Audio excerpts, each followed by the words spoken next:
Welcome to Thriver TV, the place to break free from narcissistic abuse with quantum tools and understandings. So many people ask me often, has my childhood contributed to me being narcissistically abused? And the answer is a resounding yes. So is it enough to know this to get out of the horrors of narcissistic abuse? It's a starting point, but the complete answer is something else. True healing and solution can only come from rectifying the traumatic emotional imprints of our childhood, because then we can have a solid and healthy inner identity which is no longer susceptible to abuse. So today, in this very important Thriver TV episode, you're going to understand how your childhood has set you up for abuse, and also how to heal for real, even if healthy relationship, love and connection was never modeled for you. All right, so before we get started, I want to remind you that if you haven't yet subscribed to my channel, please do. And if you like this video, please make sure that you hit the like button. All right, so today there is so much I could go over, but I want to hit the most important points. And this is really important because I believe we could spend decades in therapy without a result if we don't just cut straight to the chase.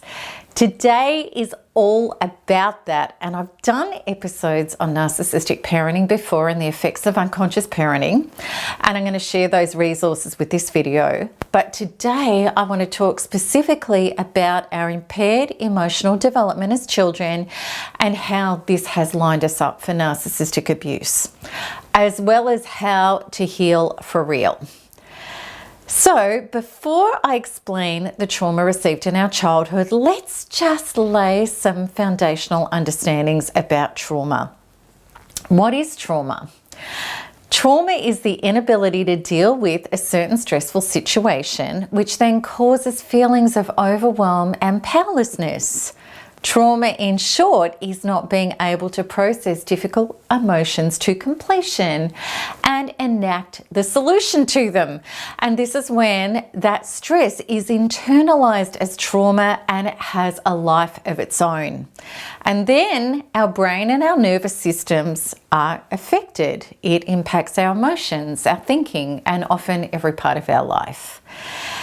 Please understand the trauma centers and function of your brain to deal with stresses are in your right brain section. Trauma is generated within your emotional and nervous system centers, and therefore is stored in and affects your body, your being. And when we're in tune with our being, we know how true this is. And what I mean by that is that when you receive a trigger which is related to an internal trauma, you feel the pang in your body, and it may be a heaviness. It could be a feeling of butterflies in your stomach. It could be a shock of cold ice through your veins. Or you may start sweating and shaking. All sorts of processes start firing off in your body, including the urge to flee, react into defenses, which is fight, or even shut down, where you literally can't think, answer, or even move, and that's freeze.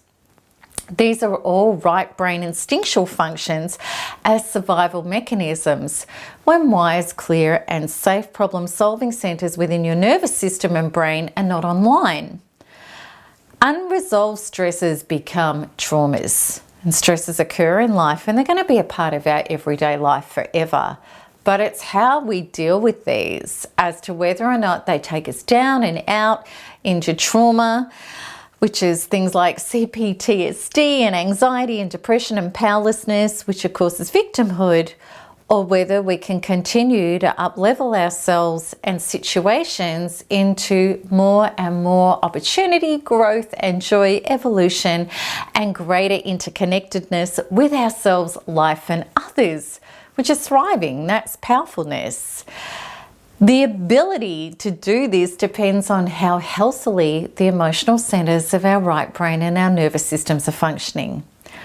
One of the gravest mistakes that we can make regarding trying to regulate and manage our trauma is thinking that the answer is logical, cognitive. It isn't. In fact, our left brain logical functions can't communicate with our right brain. They don't help us process stresses through to completion, and they don't assist in developing these centers to deal with challenges and stresses effectively. Truly, left brain interception only invalidates and injures the right side trauma centers even more, as you will discover later in this episode. So let's have a look at what trauma does. Trauma is the culprit through and through. And if we've received trauma that's impacted us, it not only affects our brain and our entire nervous system, it also creates embedded belief systems that form our inner identity.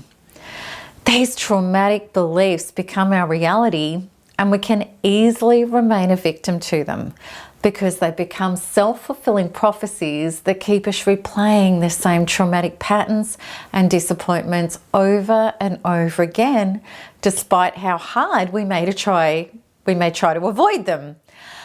This is absolutely the case with narcissistic abuse when we find ourselves stuck in grave and even life-threatening trauma that's tearing us apart.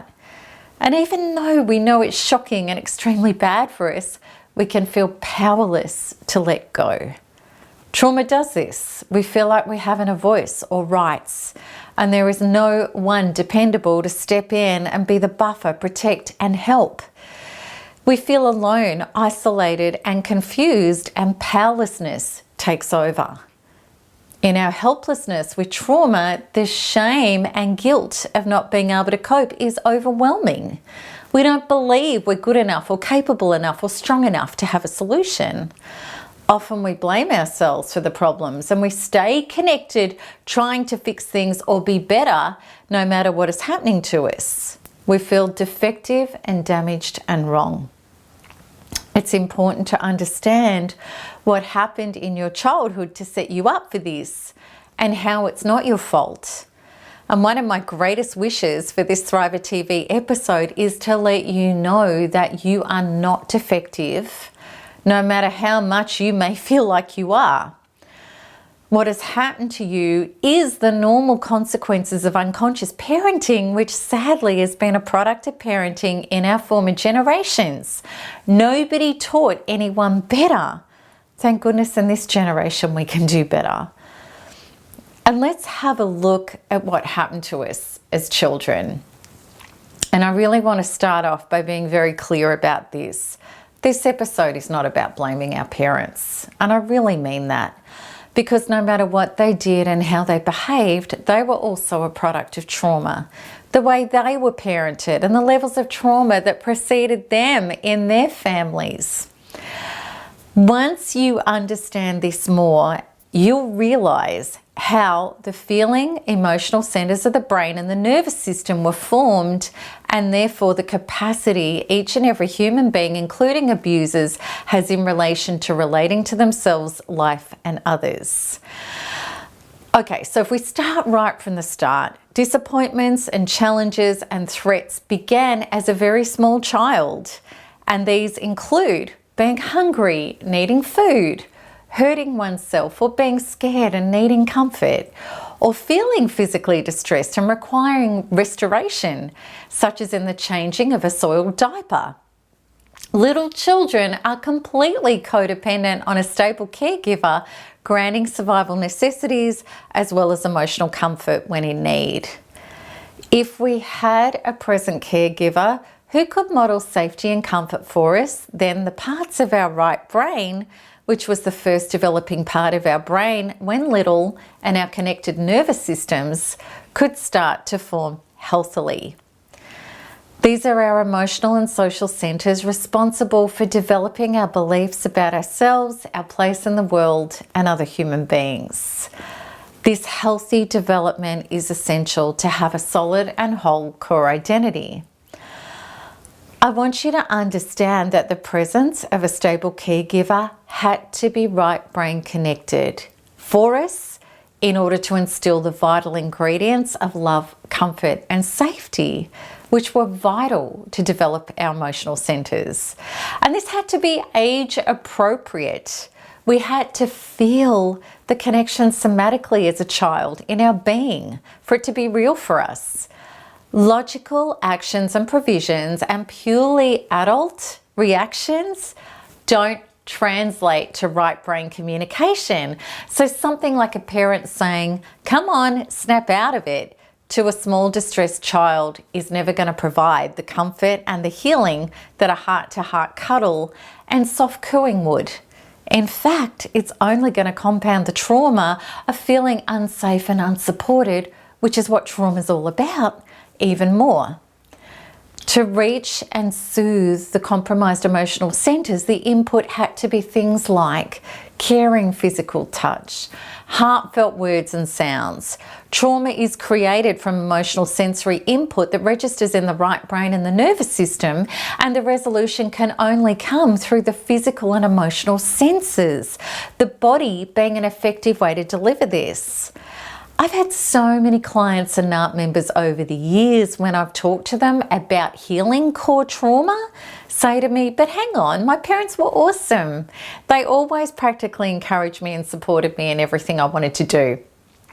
And I know a lot of your parents were like that, and I know that a lot of your parents weren't as well. They could have been highly abusive. But my questions in response to these people is, did they have time to just be with you, hold you, look you in the eyes and tell you that they loved you? Could you confide in your parents and then be totally present for you and listen to you and allow you to be you and let you know how special you were?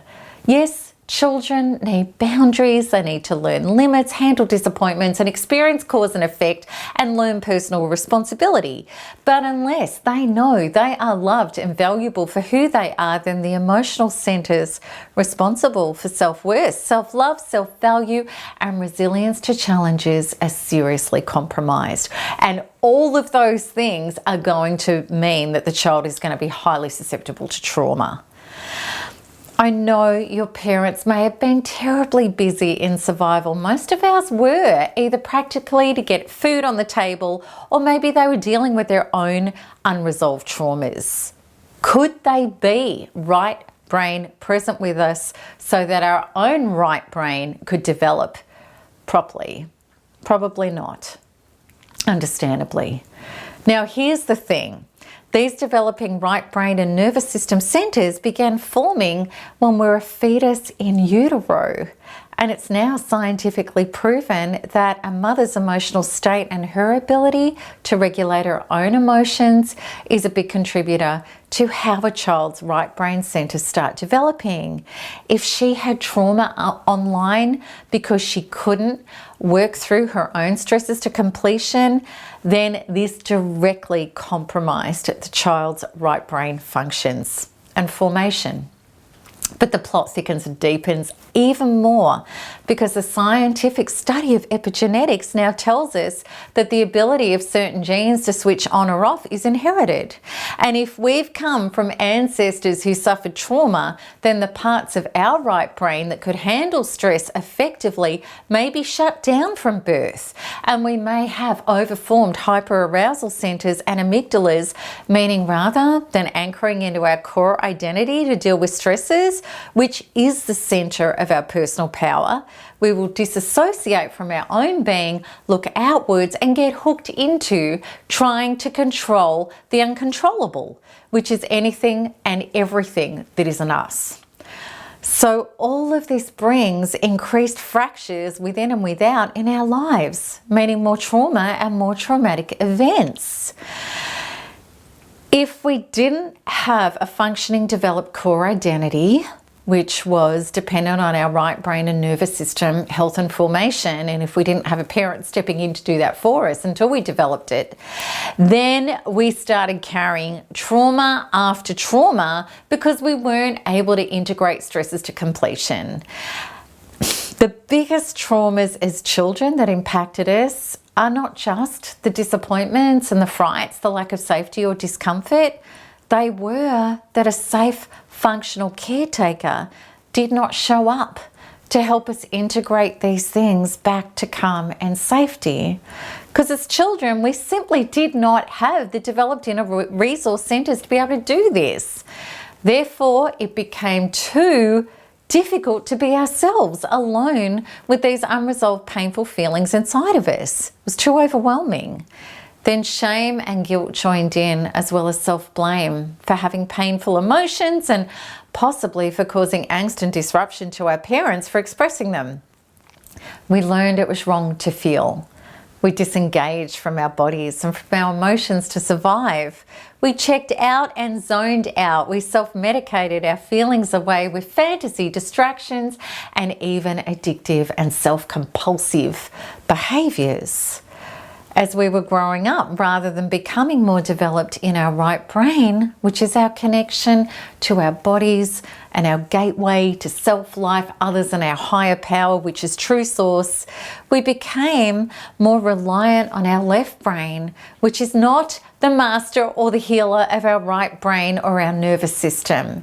In fact, the left brain follows the body, the already existing programs, and it's ruled by the right brain beliefs that we have about certain topics that are painful and fractured. Our left brain will agree with these beliefs and grant us all the excuses and the justifications to bring these painful beliefs to fruition.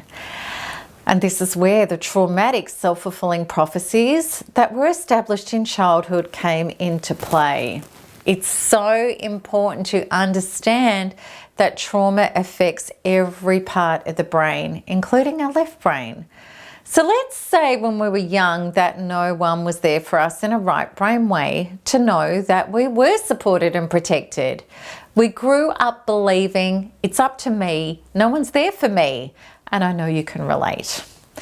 And we will continually connect to people who we co-generate lack of support with by rejecting any genuine support offered. We may go, no, I've got it, everything's done, don't worry. And trying fruitlessly to get it from people who are unavailable to give it. Narcissists. And then we say, see, I'm right, there's nobody there for me. And of course, all of this is unconscious until we wake up and start healing and integrating and coming out of the self-generative trance. We believe that this is happening to us rather than through us. The same goes for the traumatic beliefs about things like people who are supposed to love me aren't interested in me. We may have felt like that as a child. And even then, with tons of cognitive therapy and awareness of this inner pattern, we may still connect with people who are things like apparently recovering workaholics, or maybe they've been in therapy for previous adultery, and we believe them to be healed, even though we've got the inner warning signs and they're edgy and they're still acting out high-risk behaviors.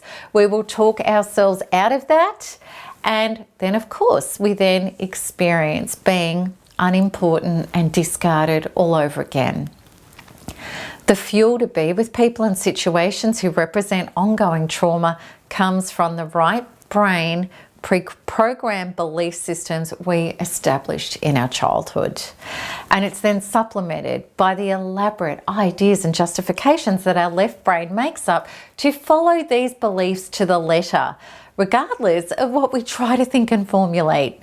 This all happens because we are not healed and integrated or anchored into our inner core truths and values in our body.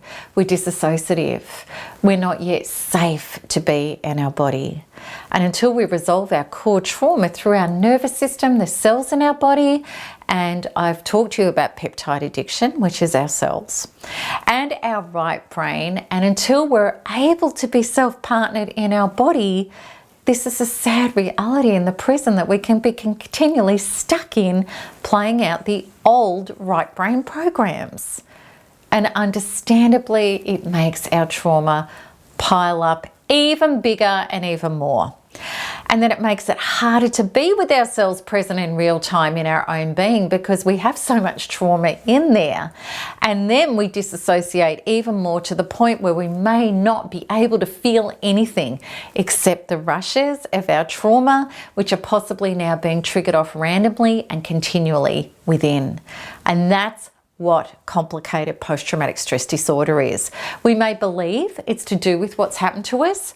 However, this chronic, reoccurring, ever constant, unsafe feeling is because we are not home within. And I promise you, I've had it through the roof. CPTSD. Now I have absolutely none of it anymore because I went within and healed. When we aren't self-partnered, we're not in touch with who we are or what is or isn't healthy for us. We don't have access to our true self-power. We're a being without a compass or rudder, being tossed around mercilessly by life. And this makes us highly susceptible to narcissists, people who are exploitative, manipulative, and pathological, pretending to be who we need to feel safe and loved, yet using our disconnection from ourselves to mine our energy, life force, and resources. When we awaken, we realize the answer to all of this is not to try to control, research, and monitor things and people outside of us, or to keep believing and fueling the self-fulfilling, painful prophecies that our emotional centers keep playing out incredibly convincingly. The only remedy comes from waking up to the truth and turning inwards to do the necessary inner work to repair this where it needs to be repaired, which is at our core. So I hope I've explained to you enough that the issue, the seed of this, is to do with your right brain and your nervous systems. I hope so, because this is where so many people go horribly wrong, which is where I used to, which is trying to heal and restore themselves with left brain tactics.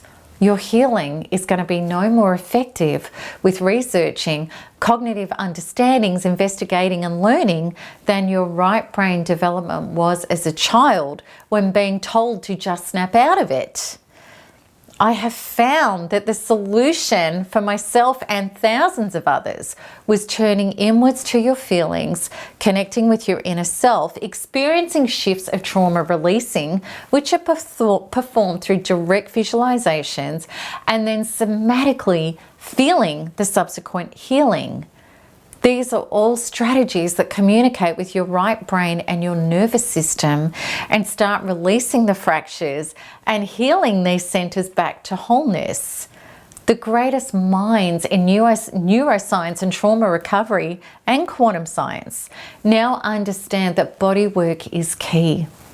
That it's through movement, feeling, adaptation, and sensory input that the right brain shifts, releases, and/or integrates trauma so that people can finally feel resolved and safe and at home in their bodies. Speaking from total personal experience, the entire success of our life is about being safe and whole in our own body. Without that, we are constantly in trauma, trying to survive ourselves, life, and others. I've lived both ways, and I promise you the difference between them is heaven and hell. Your greatest mission to get your life right is to be whole in your body, and everything will come from there. The startling thing that completely astounded me when I started healing myself from the inside out at my core identity was that I didn't have to try to learn how to manage my trauma anymore. It was simply gone. I also didn't have to learn how to be different for my life to work, or even how to love and accept myself. When I effectively released trauma from within, these things organically came online without me trying to learn anything. And that was a far cry from my previous beliefs that the best that I could ever expect after a complete adrenal and psychotic breakdown, which is what happened to me due to extreme trauma overload, was a lifetime of ongoing therapy and drugs to try to survive and manage my traumas. It just wasn't true. Until Quantum Freedom Healing, which I developed as my right brain nervous system super healing tool, I hadn't realized the incredible higher power organism that we are and the ability that we have to repair ourselves when we release our trauma and feel where it was with source, through specific visualizations which evoke specific feelings. And I didn't realize that we have the power to simply come back online and remember and become who we already are. And this is where science and spirituality come together as a powerhouse of healing. This is the leading edge. And when you work with the physiological facts, as well as enlist a higher power that can heal what we logically can't, and connect to it in a somatic right brain way, everything heals and becomes more whole than you have ever known it to be. The new science of epigenetics teaches us this: if we change the environment, which is ourselves, our consciousness, then we can completely change our genes and our life beyond description. And that's what I'm talking about, what myself and so many people in this community are living. But you need to know, to heal your right brain effectively, you can't just keep reading articles or watching YouTube videos. That's left brain stuff. You have to start the real inner healing right brain nervous system work. And I'd love you to let me show you how, gently, safely, and powerfully, by clicking the link at the top right of this video. So I really hope that this episode has explained a lot and helped. It's a really important one. And also too, if you want to see more of my videos, I would love you to subscribe to my channel so that you're going to be notified as soon as each new one is released. And if you like this, click like. Also, please share with your communities so that we can help people awaken to these truths so that we can heal for real and stop the cycles of abuse abused. And as always, I'm so looking forward to answering your comments and your questions. So until the next one, keep smiling, keep healing, and keep thriving, because there's nothing else to do. Lots of love. Bye-bye.